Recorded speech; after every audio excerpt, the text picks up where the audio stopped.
Thank you very much.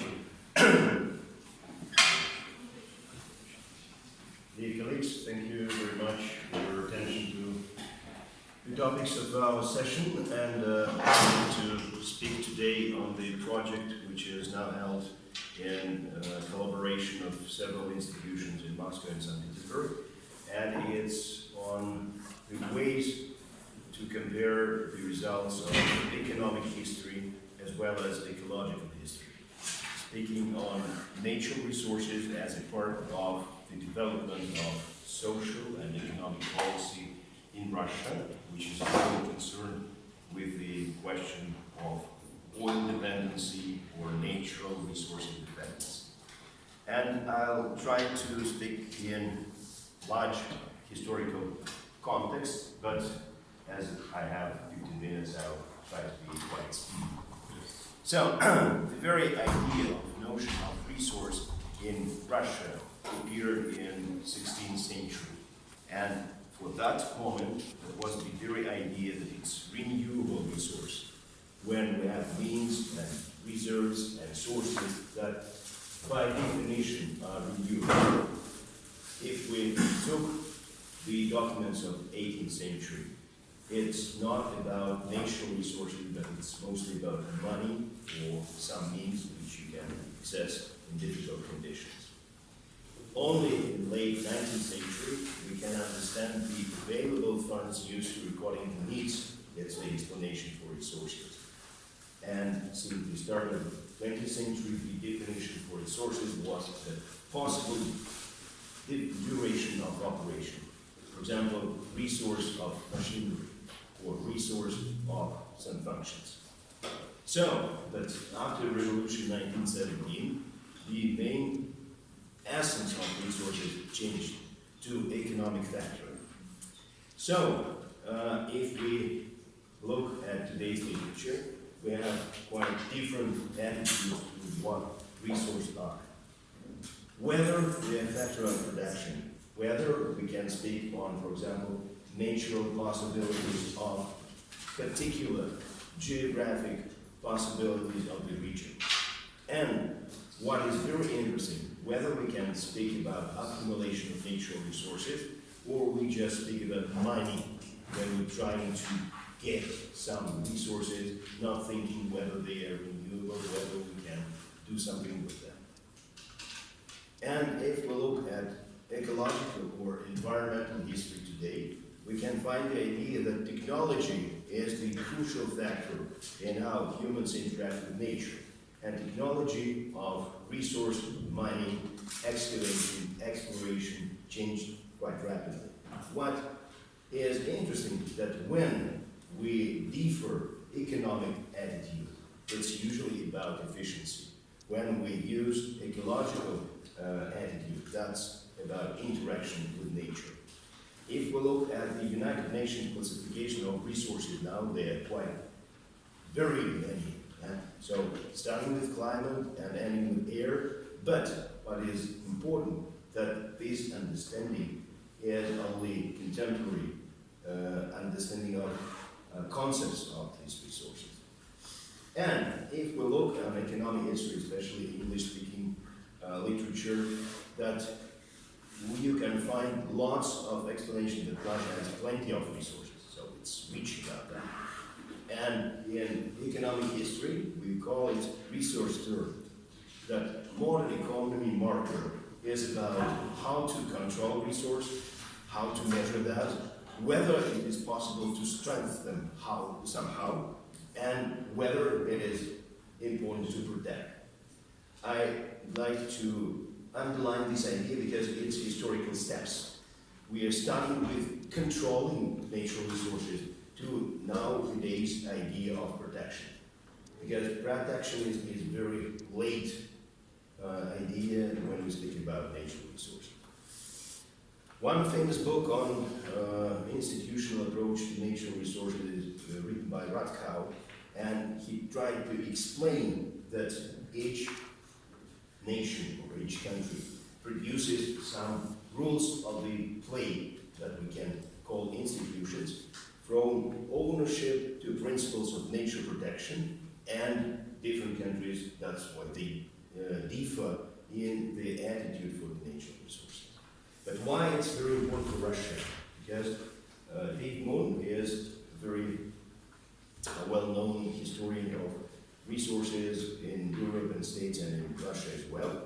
He once made an axiom that Russia's nature is the main factor in determining its destiny, whether it is so. And I'd like to show 4 cases from different eras, starting with Peter the Great, who was the person who created the first idea of controlling natural resources. And it was about forests, not about oil, but about forests. Why it was necessary? Because there are different kinds of forests, and some of them are good for making ships and creating fleet, and some not.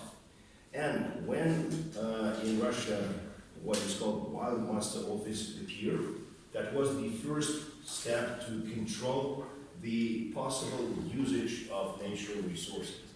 And since that time, that the very start of new idea of controlling different resources as well as water, not only forests, but the economic view to natural resources started only in the years of so-called first Russian industrialization in the 1880s. So it was a generation after the emancipation of serfdom, which took place in Russia in 1861. And in 1880s, industrialization started very rapidly. And the second case is the case of Mendeleev, who proposed to the Russian government many different ways how to use riches of what we can find in what contained, as he wrote, in bowels of the earth, from processing to other materials, because he was sure that it is a very possible way for specific Russian capitalism. But what is interesting, that in this point you need to understand whether there is a special understanding of ownership for natural resources existing. And that was the question from which, by the way, revolution in Russia in 1917 started. Because in the famous decree on the land, one of the main decrees of Russian revolution of 1917, that was the explanation that the ownership on all mineral wealths. And that was the idea to distribute them to local self-government bodies. But it didn't happen. And that was the case where the new way of thinking about natural resources started. Because that was the policy of usage of all possible resources, as many as, for example, you could import. Yeah? And that proposed in today's economic and economic historical literature the very specific understanding of where the real wealth of this plenty of resources distributed. And usually it's not the places where resources really exist, but that depends on the situation of distribution of wealth in a country. When we look on different years in Soviet history, we could understand that the distribution of the earns of natural resources production are certainly more centralized. And here we have a question on the resource curse, or whether plenty is bad for economy. Because if you have plenty of resources, probably you could have some very specific types of budgeting. You could not earn by labor or by capital, but you could use natural resources if you have many of them. And this resource curse is the very specific point of, let's say, classical or mainstream economics. And in this resource curse, we usually think only about the situation of the quality of import, but not speaking about the protection of natural resources. not speaking about the possibilities of their renewed attitudes. For example, if we look on oil production in long perspective, we could understand that the very start of the new understanding of importance of natural resources in Soviet Union started mostly around 1970s, when we have the data on the start of future financial crisis. And if we speak about coal mining, probably it shows not the same rapid, but also rapid situation, even after the Second World War.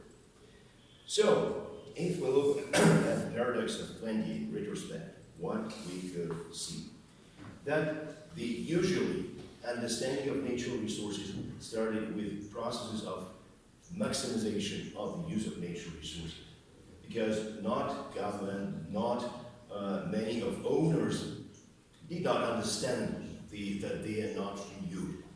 They preferred to think that it's necessary to get as much impact, as much money, as much of income that they could have from any kind of natural resource.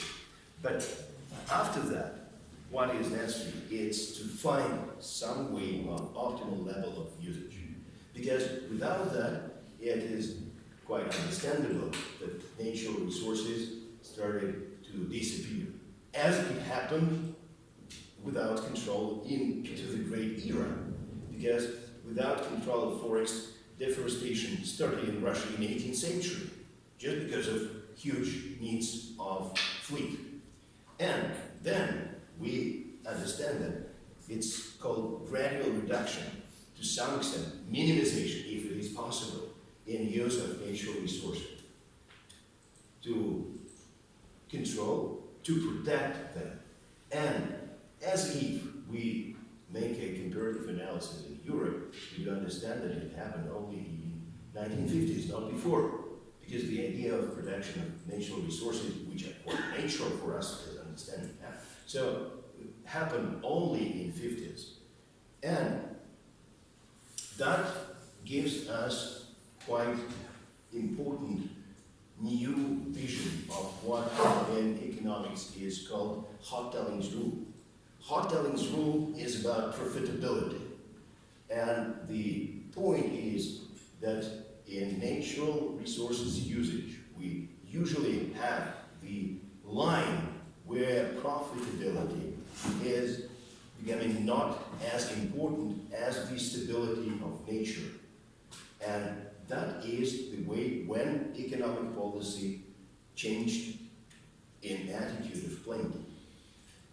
And as some kind of the conclusion of what I'm saying, plenty is much more some kind of beautiful metaphor, especially from the point of view of countries which has no the same amount of natural resources in Russia, for example. But plenty is very relative or comparative concept, and usually it means that when we speak about plenty, we think that it's much more than in another place, but it does not mean that it's enough for the country where plenty of resources exist, as if we take into account forests, or water, or other possible resources, as well as oil, because if we compare prices on products of oil in different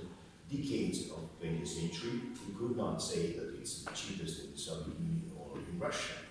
Then, plenty creates the problem of distribution, because it's not only about ownership, but it's about the possible institutions for distributing as well as natural resources themselves, as well as income from these natural resources. And usually it produces very many problems because of, for example, so-called special rate on oil production, whether it's fair or it's unfair. What is also important that plenty affects institutions. Sometimes it's called blind imitation, because we think that we can have the same attitude to different kinds of natural resources. But they are very different in not only in their economic sense, but also in their market behavior. Because sometimes, for example, we just look at the prices, but prices are not the best indicator for the understanding of the development.